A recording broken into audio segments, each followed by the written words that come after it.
Thank you, men, for coming this morning. We have a lot going on in our community with Prairie Burn today, the bike ride, big baseball tournament going on. So, just very thankful for the turnout. I think you guys will leave knowing that you didn't regret showing up this morning. So, yeah, with Kent showing up just now, I just want to do a shout out to him, quoting the Sermon on the Mount. So if you guys have not got a chance to view that, go ahead and check out our website. Watch him quote that, Matthew chapters 5 through 7. It's impressive. But thank you, Kent, for putting that together for us. So today we're just shorthanded. No Skip, no Anthony, no Brian Meagle to cook us breakfast, so you were stuck with me. So I see there's more donuts back there. Please take them. I still have frozen ones left from my daughter's graduation, so I'm not looking forward to taking more donuts home. So please, yes, help yourself. And there's plenty of coffee back there too, so we doubled up on coffee. We knew we would probably need it this morning, right? So I hope you guys are all doing well in your walks with the Lord, and just in your families. You know, there's hard times going on. It's just a lot going on too. Inflation of everything. You know, it's got to be stressful. There's got to be conversations about what we give up, where we go. Even, you know, just even traveling now has got to be a question of, you know, do we really go that far with gas almost $5? Seriously, like all those conversations I'm sure are being had in your homes. I just encourage you guys to stay calm, you know, take a deep breath and really just keep trusting the Lord. Don't take it out on anyone in your home, but just know that God will provide. He always does and he always will. So just always rest in that truth. So the last 3 or 4 months we've had Aaron Harper. He's been attending. It's been great to get to know him a little bit. Just an awesome dude. Just real. He's easy to talk to. You guys get a chance, just visit with him. But today's going to be good just to hear his heart. You know. So he works for the city of Gilman. They live in Gilman, and his wife works here at Fairview. So with that said, I'll let him come up, tell more about himself, share his story with us. So thank you for coming and listening to it.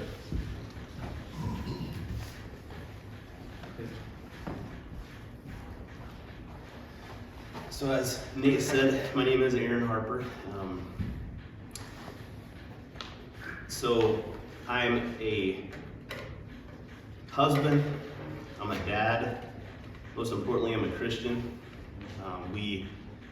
My wife and I follow God in our lives, and we expect that from our daughters and our 2.5-year-old son as well. We're trying to guide them to be people of God. Right? So I thank you, Nate, for this opportunity. As you can probably already tell, I'm a little nervous. I have not done a lot of public speaking, so please do not throw any tomatoes at me. I am grateful for this opportunity to talk to you today. I really have enjoyed. It's almost like a shot in the arm a little bit when I've come here, and you know, after I've left, it's almost like, you know, you've gone to Bible camp for a week, or maybe you've been a part of something, you know, at your church for an extended period of time. Just kind of a spiritual shot in the arm a little bit. So my reason for studying this, for talking about this today, is in our adult Bible class on Sunday mornings. I attend the Marshalltown Church of Christ. I became an elder about December of last year. And we're studying the John Maxwell book on the 21 qualities of biblical leadership. Really good book. So just different topics that we're talking about, different qualities. So leadership has been something that's been really important to me, I think probably the last few years especially, but I was a history major in college, and then I minored in biblical studies. And so I've enjoyed history, I've enjoyed biblical history, and just looking at the qualities that the leaders in the Bible and maybe other places in history have. So my plan for today is to study the example of Joshua as a new leader and to share some examples from life today. So can anybody tell me maybe what this lesson would be entitled if we're talking about Joshua? It's 4 words. Be strong and courageous. All right? So a little bit of background info. The number of Israelites, it says in Numbers 26:51, it says the number of Israelites were 601,730. So other scholars have said, well, that was just the fighting men or the family men. All right, so if that was just the fighting men, the family men, then they would have had their wives, their children. So it's estimated about 2 million. I just did a quick Google this morning. The state of Iowa, it said in 2020, had just a little over 3 million. So if you can kind of imagine that, 2/3 possibly of the population of the state of Iowa was here in this story. All right? So they had been wandering for 40 years. They were working on trying to get to the promised land, right? Okay? So let's talk a little bit about the transition of leadership. I'm going to start in Deuteronomy 31, verse 6. Deuteronomy 31, verse 6. This is Moses talking to Israel. So Moses is basically winding down, okay, as a leader. All right, it says in the first part of 31 that he's 120 years old, and basically the time has just come.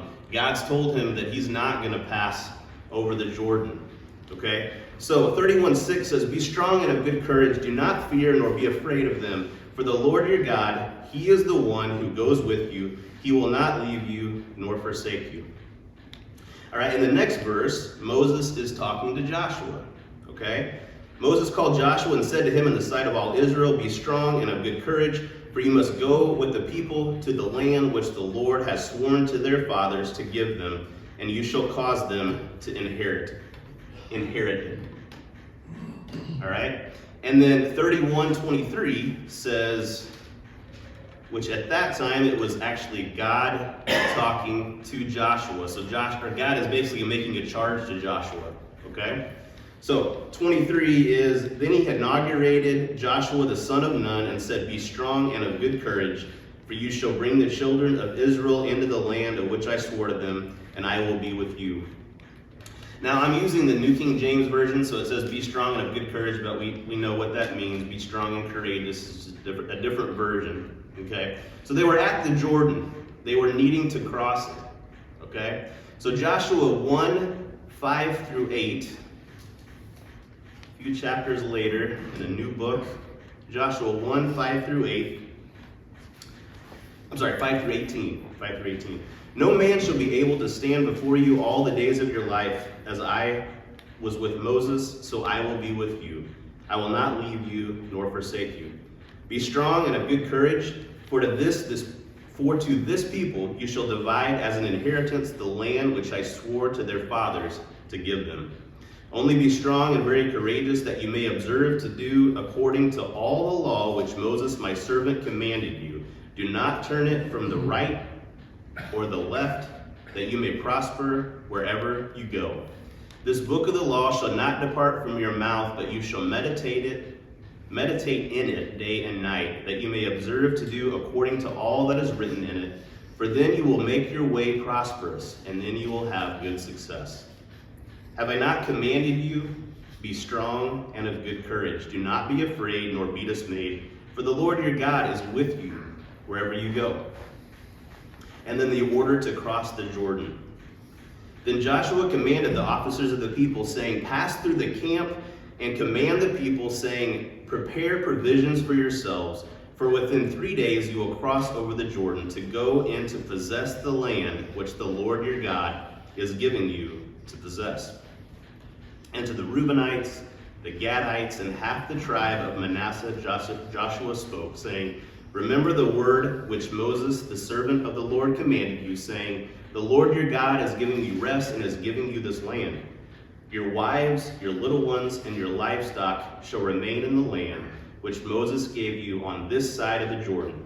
But you shall pass before the brethren armed, all your mighty men of valor, and help them, until the Lord has given you your brethren rest, as he gave you, and they also have taken possession of the land which the Lord your God is giving them. Then you shall return to the land of your possession and enjoy it, which Moses, the Lord's servant, gave you on the side of the Jordan toward the sunrise.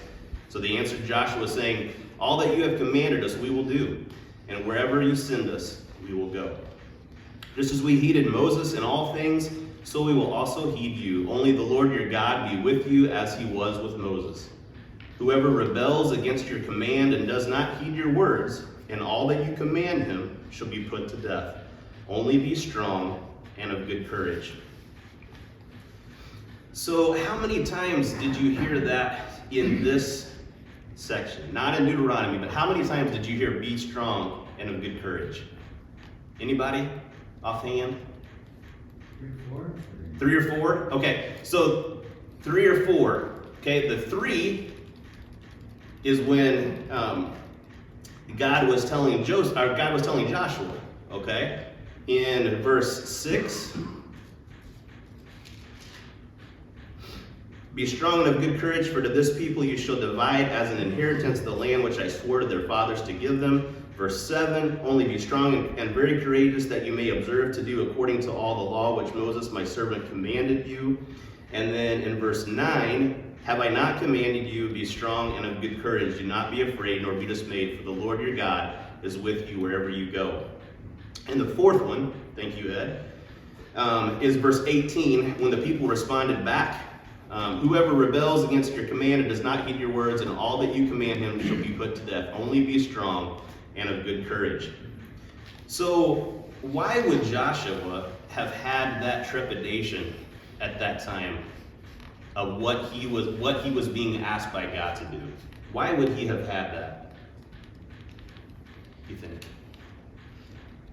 Maybe the transition from how important and how lengthy Moses had been as a leader of the Israelites, the transition from Moses to Joshua, maybe the challenge. So I had looked up just a few like different facts about the Jordan River. So I don't want to get ahead of myself, but in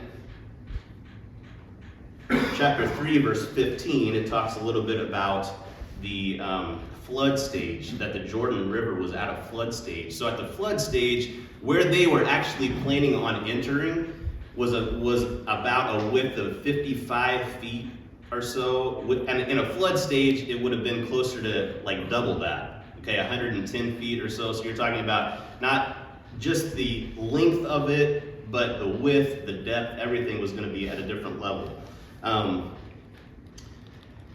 The current, I saw on the current, the current was like at 4 miles an hour. So in the flood stage, it would have been closer to 10.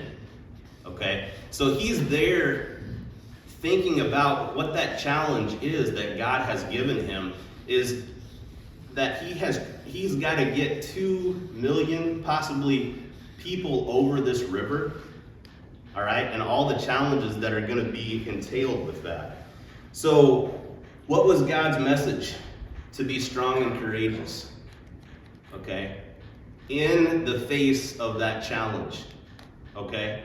Maybe Joshua also was looking back and thinking, have the Israelites, have the people that I'm trying to lead, have they been listening to God all along anyway? Hasn't there been times before this that they're not listening to what God's saying, right? They're going to do what they want to do. They're tired, they're hungry, they're just worn out from this long journey. All right. They even said at one time, we'd rather go back to the Egyptians. We'd rather go be back into bondage as an Egyptian slave than possibly get to the promised land. All right. So just all those challenges that Joshua was facing. So he was entrusted with a big job. If you were in Joshua's place and God asked you to do that, charged you with that challenge, what would you think that you would do? So I'll tell you, I'm a worrier. My wife has said many times, you're worrying about things that aren't even gonna happen in the way that you're thinking that they are.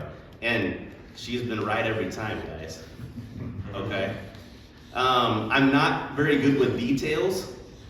Okay, so in Joshua's position, that would have been a pretty big challenge for me, I think, knowing those two things about myself. All right? I would have thought maybe, I can't do this. It's impossible. People are gonna die. I'm gonna be responsible for the death of loved ones. I'm gonna be responsible. What's gonna happen in history? They're gonna look back at me as somebody that was not able to lead and do what God had asked me to do. Okay? So I would have felt overwhelmed, probably scared, inadequate. I'm not able to do this. This is too big of a challenge, right? So we don't really know for sure what Joshua felt or what he thought, but obviously God could see what that challenge was. God could see how Joshua was. God knows our hearts, right? So he had to repeat how many times to be strong and courageous, all right? So later I'm going to ask you, I think we'll have enough time, for a Jordan River that you are either crossing or maybe that you've crossed in your life. I'm going to break you guys up into groups. We're going to kind of do a group thing, but that's going to be later on. So I just want you to think, as I'm talking, just about a situation that you're dealing with that you can share to a small group. All right? So let's go ahead and look at Joshua's response. So Joshua took initiative and obeyed God. We're going to be in chapter 3 now of Joshua, 1 through 5. Then Joshua rose early in the morning, and they set out from Acacia Grove and came to the Jordan, he and all the children of Israel, and lodged there before they crossed over. So it was after 3 days that the officers went through the camp, and they commanded the people, saying, when you see the ark of the covenant of the Lord your God, and the priest, your Levites, bearing it, then you shall set out from your place and go after it. Yet there shall be a space between you and it, about 2,000 cubits by measure. Do not come near it, that you may know the way by which you must go, for you have not passed this way before. And Joshua said to the people, sanctify yourselves, for tomorrow the Lord will do wonders among you. So we see in verse 1 that Joshua had an active response. How is that shown? He rose early in the morning. This can be kind of an early meeting, maybe for some of us, right? 7:30 on a Saturday. Maybe we have other things going on. I was a little worried when we first started because Nate and I and Scott, is that right? Scott were the only three here, and that was about 7:25. But then just kind of a herd kind of came in all at once. But well, there was other activities going on in the community, right? We're a week away from Father's Day, maybe people going out of town for vacation. And school has just gotten over the last week or two. Then there's a bike ride, right, and a run, and just some other activities in town, okay? So I just want to thank you guys for coming. Like I said earlier, this has been definitely a shot in my arm to be able to come here and attend these. So he had an active response. He wasn't passive, right? He arose early, ready to go. We have to be like that, all right? As a leader, he didn't stand by the water and be scared about it. He put into action what God was telling him to do, all right? We have to do the same thing. We cannot be apathetic with what God is telling us to do. We have to obey God in order to cross our Jordan rivers, all right, in our lives. So we need to prepare ourselves for struggles the way Joshua did by setting ourselves apart. And how do we set ourselves apart? Time with God. Time with God, okay? Our prayer life, reading the scripture, seeking godly counsel, which we'll all talk about that a little bit too in a few minutes. Anything else? Just being a good example, right? Showing God to that person, maybe maybe they're only going to see God that day or that week in you. All right? So the second point is remembering God's faithfulness, and that's Joshua 3, 6 through 7.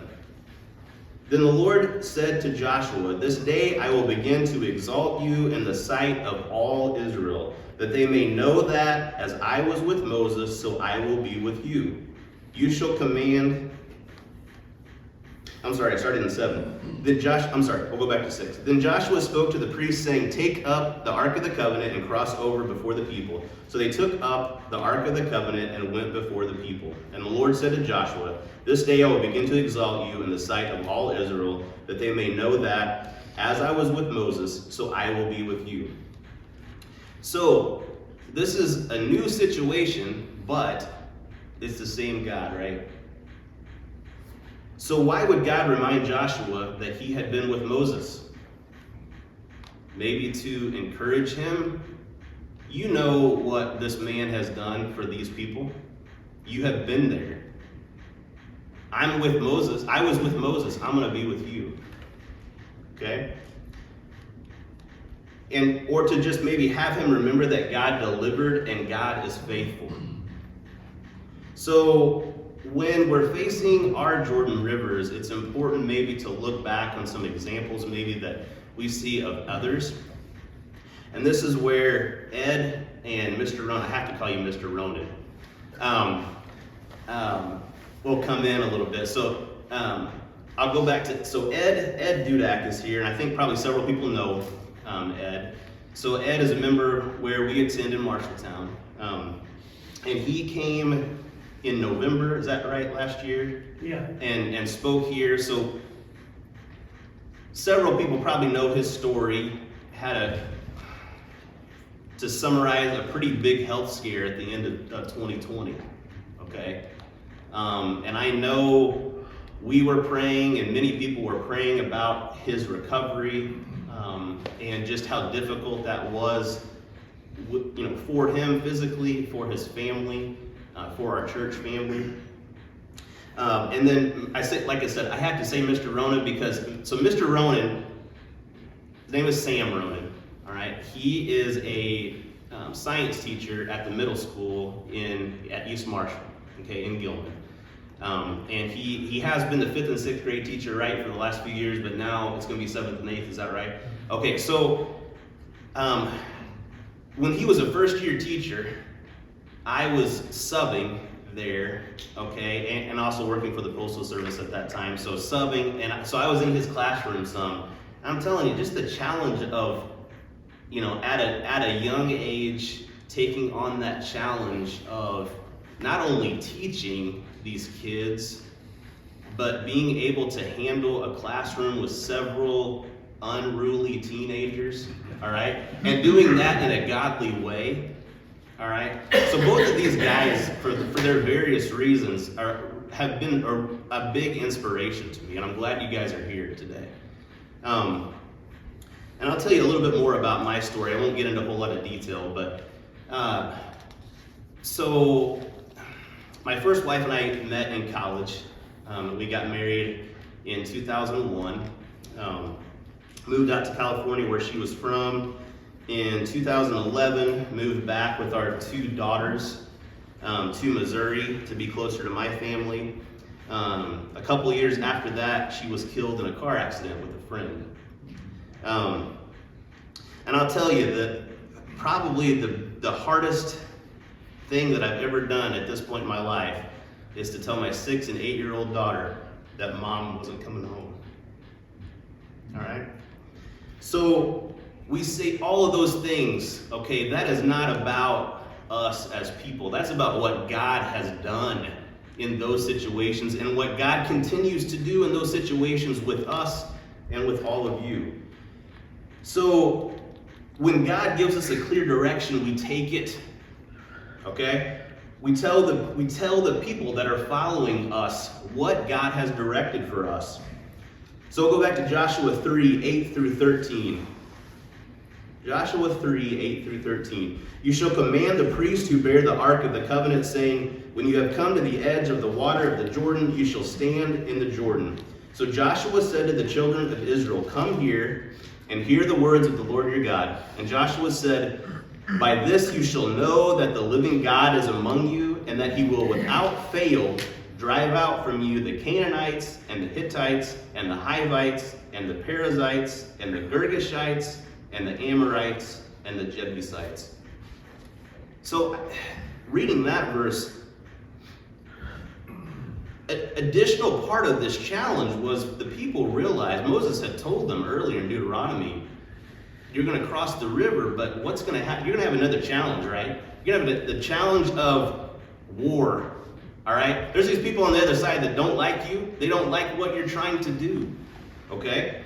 So, behold, the Ark of the Covenant, verse 11, of the Lord of all the earth is crossing over before you into the Jordan. Now therefore take for yourselves 12 men from the tribes of Israel, 1 man from every tribe. And it shall come to pass, as soon as the soles of the feet of the priest who bear the ark of the Lord of all the earth, shall rest in the waters of the Jordan, that the waters of the Jordan shall be cut off, the waters that come down from upstream, and they shall stand as a heap. So God told Joshua how to cross the Jordan. How does God tell us how to get through our Jordan rivers? So by Bible reading, what we mentioned a while ago, Bible reading, 2 Timothy 3, 16 through 17. 2 Timothy 3, 16 through 17. All scripture is given by inspiration of God and is profitable for doctrine, for reproof, for correction, for instruction in righteousness, that the man of God may be complete, thoroughly equipped for every good work. By praying, and I'm using the English Standard Version, I liked it better, James 1 through 5. And if any of you lacks wisdom, let him ask God, who gives generously to all without reproach, and it will be given. And godly counsel, Proverbs 19, 20. Proverbs 19, 20. Listen to counsel and receive instructions, that you may be wise in your latter days. So Joshua obeyed. He faced it. The Lord helped him cross the Jordan. Joshua 3, 14 through 17. 14 through 17. So it was when the people set out from their camp to cross over the Jordan with the priest bearing the ark of the covenant before the people. And as those who bore the ark came to the Jordan, and the feet of the priest who bore the ark dipped into the edge of the water, for the Jordan overflows all its banks during the whole time of harvest, the flood stage we were talking about a while ago. That the waters which came down from upstream stood still and rose in a heap very far away at Adam, the city that is beside Zaratan. So the waters that went down into the sea of the Arabah, the salt sea, failed and were cut off, and the people crossed over opposite Jericho. Then the priest who bore the ark of the covenant of the Lord stood firm on dry ground in the midst of the Jordan, and all Israel crossed over on dry ground until all the people had crossed completely over the Jordan. On another little trivial note, have you ever noticed what is in 17? They crossed over on what? Dry ground. Okay, so has it ever been raining and you've gone outside, raining for an extended period of time, and you go outside, what is there? You get mud all over your shoes, right? So this is another thing, it's hard to really imagine, right? God has given them this challenge, but he's allowing them to go over on dry ground. All right? So we look at that and we see that maybe our challenges will be able to go over on dry ground too, right? If we do what God has told us to do. If we're praying about it, we're looking for godly counsel, we're reading the scriptures. So even if another Jordan arises, another challenge that we have arises in our life, we know that God will get us through again and again and again. Which brings us a little bit to my other part of my story. So after my wife had passed, With my daughters and I, they were 6 and 8 at the time. So just kind of navigating life, right? All right, looking to God for guidance, asking Him to help us get through this difficult time. Learning how to do a lot of things as a dad that I never had to do before, because mom was always there, right? So a few months, and I say a few months, I was not looking to get remarried again at that time, but in my mind it was like, I've got to learn about girls again. I've got to learn about women, right? I knew that I had a lot to learn. I still have a lot to learn, okay? So in that, my wife and I met online, Amy, who's the counselor here at Fairview.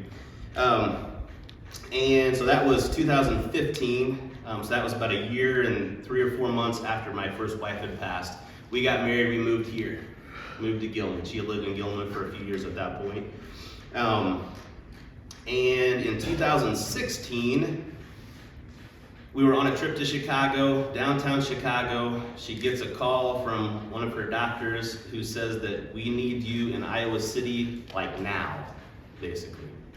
Okay, they had found that she had a growth on her knee, ended up having to have total knee replacement. It was sarcoma, which is a kind of a rare bone cancer for somebody her age, all right? It's normally in kids. So has the knee replacement, several months of chemo. She's recovered by early 2017. 2019, so she goes to regular visits. 2019, we go back. Her type of cancer comes back as a small piece of bone basically in her lungs. Okay, so they found a spot. Okay, so they took out part of one of her lungs. Okay, she's been back up until this last January, just a few months ago.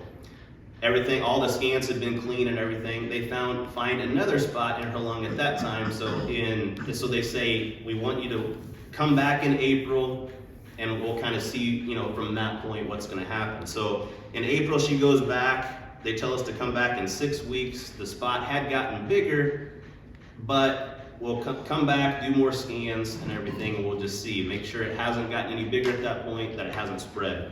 So we go back a few weeks ago. It's not gotten any bigger. It has not spread. So we'll just basically continue going back. Okay, we're going to go back every couple of months for probably several years at this point. So I say all that to say, just a continual getting through this challenge, right? How do you get through challenges? With what we've talked about, you rely on God. And after April's visit that day, I can't remember if I was the one that made the initial text to Nate or what, but he just asked me if I ever thought about talking, to you guys in this capacity. And I had just made a comment at that time about a situation I was dealing with at work. It was a difficult situation. I knew at some point, though, that I had not relied on God for guidance through this. I was just like, how can I figure this out myself, Aaron? Okay? So that was what my comment was. So I guess that's the reason why I'm standing here today, all right? So I want you guys to know that regardless of what the challenges are, regardless of whether or not you feel like they're insurmountable, with God, anything is possible, right? We're told that. With God, anything is possible. So He's helped us as a family. He's helped me. He's helped Ed. He's helped Sam. He's helped us all through Jordan Rivers that we have, and He's going to continue leading us if we acknowledge that He is our hope. So remember I told you a while ago, we're going to talk a little bit in small groups. I would like, if you can, to get in a group of maybe 4 to 6. It's only 8:20, so we have a little bit of time. I thought I'd give you guys maybe 5 to 10 minutes as a group, just to get together, share if you would like to, maybe a current Jordan River that you're facing, or something that you faced in your past, all right? Encourage each other with these things, guys. We all need encouragement to get through the challenges that we have in our lives. We all need to be talking with other godly men, all right? Other godly people in our life. So, break up if you would. I don't know. I don't care how you do it unless you want me to number you off, which I can. But just get in a group of like 4 to 6 and just talk for a few minutes. All right? And we'll come back together at 8:30.